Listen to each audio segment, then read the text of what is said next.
Welcome on in, everybody. Nathan King and Jason Caldwell with Auburn Undercover here at Kroger Field in Lexington, Kentucky, as Auburn and Kentucky get set for a Saturday night game here. Two teams that, Jason, this isn't necessarily the best record combination. Obviously, both squads are looking to get off the schneid from some struggling few weeks. For Auburn, you look at the other sideline. I think the injury situation for Kentucky is going to be crucial in this one. Leading rusher is out. Deon Walker could be like a first-round draft pick at nose tackle. He's questionable in this game. But for Auburn, it comes back to what we've talked about the last several weeks. It comes down to what they're doing on their side of the ball, trying to execute better.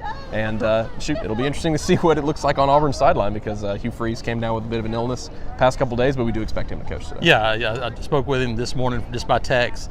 Said it had been a rough 24 hours. He said, as a matter of fact, it had been an awful 24 hours. And I think anybody that's had, whether it's food poisoning or a stomach bug, knows how difficult that can be in a 24-hour stretch.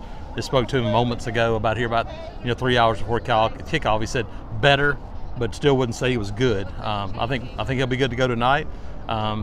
Thankfully for Auburn, it didn't really impact the preparation for Correct. this team, because you think about Thursday night into Friday, you're pretty much done in terms of the things you do for preparation. So now for Auburn, how does he feel? Does it impact him in terms of play calling? Sure. Maybe when you're not feeling very well, some of those situations. So, how much does Derek Nix and those guys help out tonight in addition to? But this game still comes down to one thing we talked about, Nathan. Can Auburn make a play or two in a crunch situation? And Kentucky's asking the same thing. They're sitting there going, hey, can they do the same thing? Yeah, because Hugh Freeze admitted it this week. He said, look, this team needs to play more to win, less not to lose. He said he kind of felt that way. He said he felt they were coaching that way. Particularly, you look at the Missouri game. He said he sort of had some regrets, wishing they would put their foot on the throat a little bit more. One big matchup you and I have talked about a lot this week is Kentucky on the other side of the ball. This figures to be a defensive sort of grudge match game, but Auburn players talked about it. They want Kentucky to run the football, and without their, I believe they're two of their top three rushers in this game, including their leading rusher.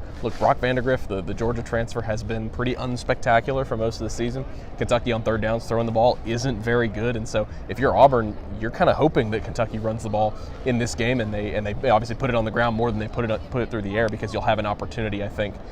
Keep it in some third manageable situations. Keep Kentucky, back behind the chains, and I think that's probably the biggest key in this game for an Auburn run defense. It's been pretty solid in that regard this season. Yeah, Kentucky fans have been kind of screaming for the guy who we expect to see more of tonight. He only has 30 carries this year, but averaging about 7 yards a carry. So, if they give him more touches, does that kind of energize Kentucky's run game? That for Auburn, that Auburn defense, you look, and there's some big play threats outside for Kentucky.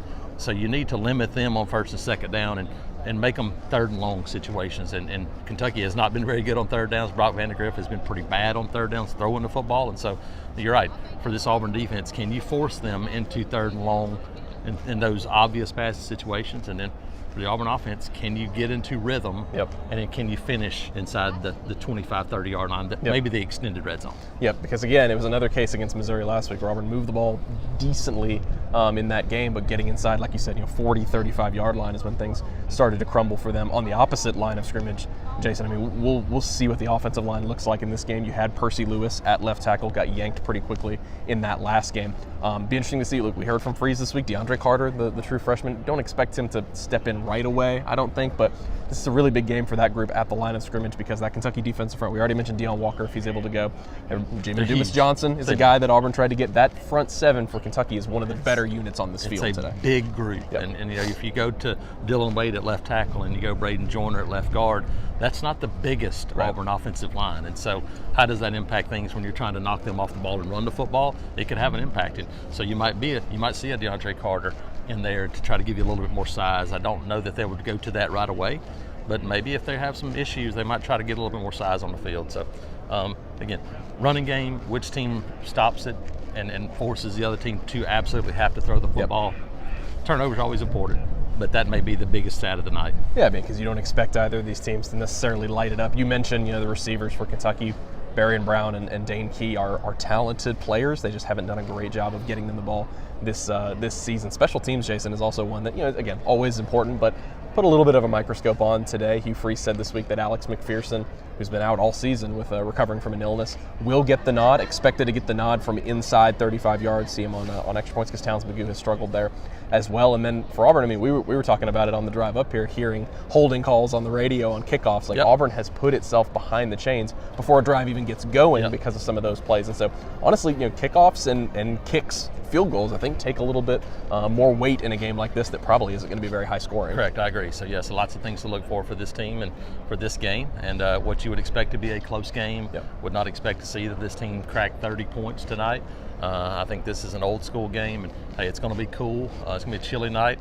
Maybe that gives Auburn a little bit of an advantage when you think about Peyton Thorne and Johnny Contra Lambert-Smith, two guys that are used to a little bit colder weather. Maybe it gives them a little bit of an edge tonight. Yeah, Lambert-Smith, I know Auburn wants to see him get going. Cam Coleman obviously had that touchdown last week. If you're Auburn, you'd love to see him continue that momentum. 6:45 Central Time on SEC Network here from inside Kroger Field. Auburn and Kentucky will go at it. Auburn has dominated this series, haven't lost in this city since 1966, won 18 in the last 19 games. Overall, they're obviously hoping to make it 19 out of 20 tonight. For Jason Caldwell, I'm Nathan King. Keep it locked throughout the game at auburnundercover.com.